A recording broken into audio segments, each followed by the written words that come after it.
Davide Fratesi sempat tergoda oleh tawaran besar dari Newcastle United, namun gelandang tim nasional Italia itu pada akhirnya memilih untuk bertahan di Inter. Menurut laporan Gazzetta dello Sport, alasan utamanya adalah rasa penasaran yang masih ia bawa sejak musim lalu, ditambah perubahan besar yang ia rasakan setelah kedatangan Christian Cifu sebagai pelatih baru. Jika pada era Simone Inzaghi masa depannya bersama Nerazzurri terlihat suram, kini keadaannya berbeda. Cifu sejak awal menegaskan keinginannya untuk mempertahankan Fratesi sebagai asaltatore, seorang spesialis lini tengah dengan karakter menyerang.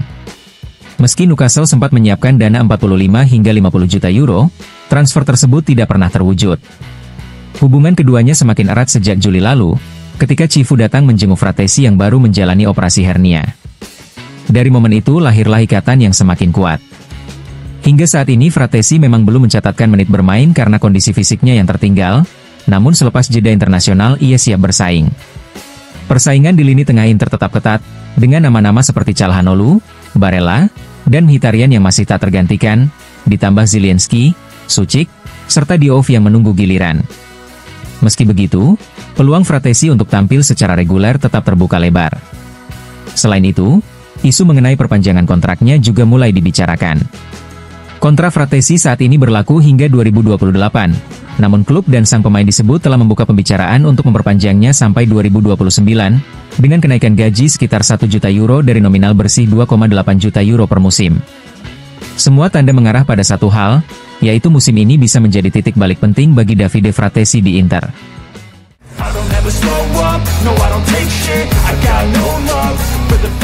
Awal musim Inter bersama Christian Cifu berjalan dengan pasang surut.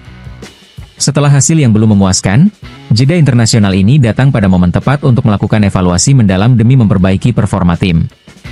Corriere dello Sport menyoroti 3 nama yang dianggap menjadi titik perhatian utama, yaitu Hakan Calhanoglu, Jan Bisek, dan Luis Enrique. Calhanoglu tampil di bawah ekspektasi pada laga perdana musim ini. Usai menghabiskan musim panas untuk memulihkan cedera yang dialami ketika bermain melawan PSG, gelandang Turki itu tak mampu memberikan dampak nyata. Menurut laporan, alih-alih menjadi motor kreativitas, ia justru tenggelam di lini tengah saat menghadapi Udinese. Padahal, Calhanoglu adalah pemain yang seharusnya bisa memberi vertikalitas dan kualitas teknis lebih pada permainan Nerazzurri, namun tekanan justru membuat sinarnya meredup. Kritik juga mengarah kepada Jan Bisek.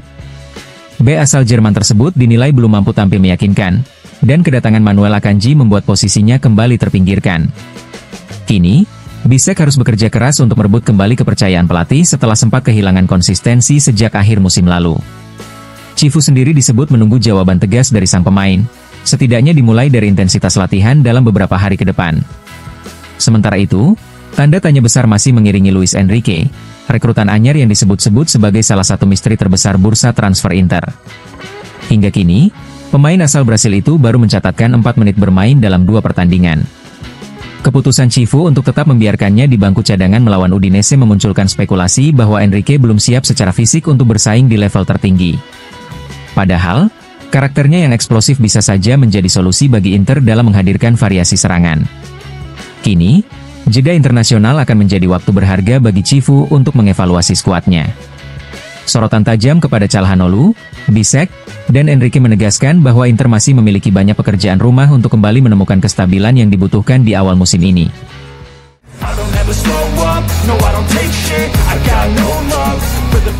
Lautaro Martinez kembali masuk dalam daftar kandidat Premio Gentleman Serie A edisi ke-30.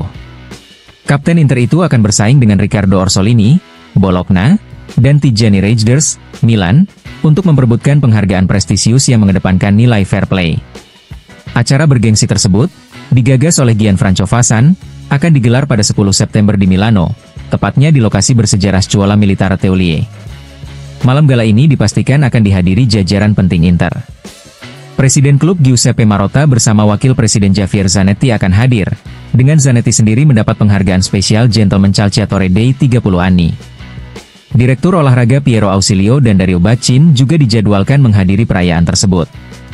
Selain penghargaan individu, para tifosi sudah menentukan gol terbaik musim lalu untuk Inter, yaitu tembakan spektakuler Nicolo Barella ke gawang Atalanta di San Siro. Namun, kategori lain seperti Gentleman Inter dan Rivelazione Nerazzurra masih dirahasiakan hingga malam penganugerahan. Begitu juga penghargaan untuk Milan dan Juventus, kecuali gol favorit tifosi Milan yang jatuh kepada Matteo Gabbia lewat golnya di derby melawan Inter. Tak hanya para pemain Serie A, malam penghargaan ini juga akan menjadi ajang perayaan bagi sosok-sosok lain di dunia sepak bola Italia. Fabregas akan turut diberi penghargaan, sementara Monza melalui Adriano Galliani akan mendapat sorotan khusus. Ada pula Massimo Codà, bomber Sampdoria sekaligus pemegang rekor gol terbanyak Serie B dengan torehan 136 gol. Dengan daftar nama besar dan nuansa elegan, edisi ke-30 Premio Gentleman Serie A ini dipastikan menjadi malam penuh kejutan sekaligus penghormatan bagi mereka yang menjaga semangat fair play di dunia sepak bola.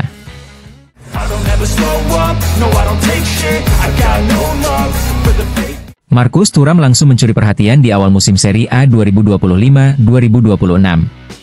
Striker asal Prancis itu menjadi salah satu kandidat Player of the Month edisi Agustus, berkat kontribusi impresifnya bersama Inter. Thuram mencatatkan 2 gol saat laga debutnya dalam pesta kemenangan Nerazzurri atas Torino. Tak berhenti di situ, ia juga memberikan 1 assist meski Inter harus menelan kekalahan dari Udinese. Catatan tersebut cukup untuk menempatkan sang penyerang dalam daftar nominasi penghargaan bulanan bergengsi. Selain Thuram, ada 5 nama lain yang masuk nominasi, yaitu Nico Paz, Thomas Christensen, Scott McTominay, Matthias Soule, dan Kenan YLDZ. Persaingan dipastikan ketat, namun performa eksplosif Thuram di lini depan membuatnya menjadi salah satu favorit kuat untuk meraih gelar pemain terbaik Serie A bulan Agustus.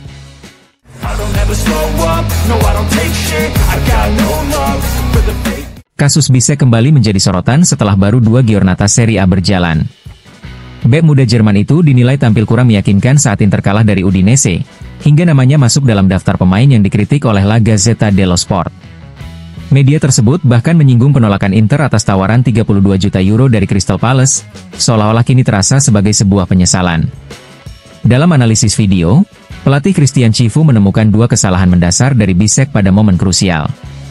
Pertama, ia memilih mundur terlalu jauh sambil mengawal Atta hingga ke tepi kotak penalti, alih-alih menekannya sejak masih jauh dari gawang. Kedua, posisi tubuhnya saat menghadapi tembakan penentu lawan dianggap keliru, menghadap keluar alih-alih menutup jalur tendangan ke arah gawang Sommer. Kesalahan memang bukan hal baru bagi Bisek.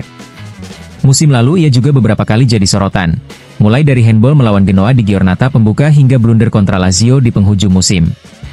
Tak heran jika menurut Gazzetta, Cifu diprediksi akan mencadangkannya saat melawan Juventus demi memberi kesempatan kepada rekrutan anyar, Manuel Akanji. Meski demikian, perjalanan Bisek di Inter tidak sepenuhnya negatif. Didatangkan dari Aarhus pada 2023 dengan harga 7 juta euro, ia sempat mendapat pujian publik lewat sejumlah gol penting, total 5 gol dalam 44 penampilan Serie A, sebuah catatan impresif bagi seorang bek. Performa itu bahkan sempat membawanya masuk ke timnas Jerman. Kritik tajam ini bisa menjadi titik balik baginya. Dengan fisik yang dominan, kemampuan ofensif, dan potensi besar yang dimiliki, Bisek diyakini masih menyimpan kualitas yang belum sepenuhnya tergali. Tantangan terbesarnya kini adalah menemukan keseimbangan, tetap kokoh menjaga lini belakang sekaligus memaksimalkan kekuatan atletisnya. Musim ini bisa menjadi penentu apakah ia benar-benar berkembang atau kembali tenggelam dalam label belum tuntas.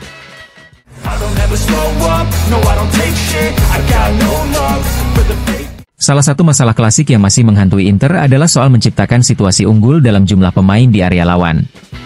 Unsur penting dalam hal ini adalah kemampuan duel 1 lawan 1 atau dribble, yang kerap menjadi senjata untuk membuka ruang, menciptakan peluang, bahkan mengancam langsung gawang lawan.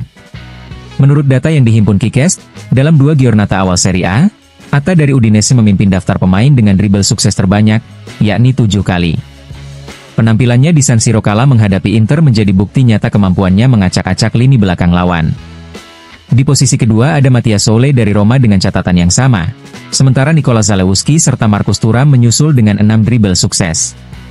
Bagi Inter, catatan Thuram menjadi secerca harapan, namun juga sekaligus pengingat bahwa Nerazzurri masih membutuhkan lebih banyak kreativitas dalam duel individu untuk benar-benar bisa menambah variasi serangan di awal musim ini.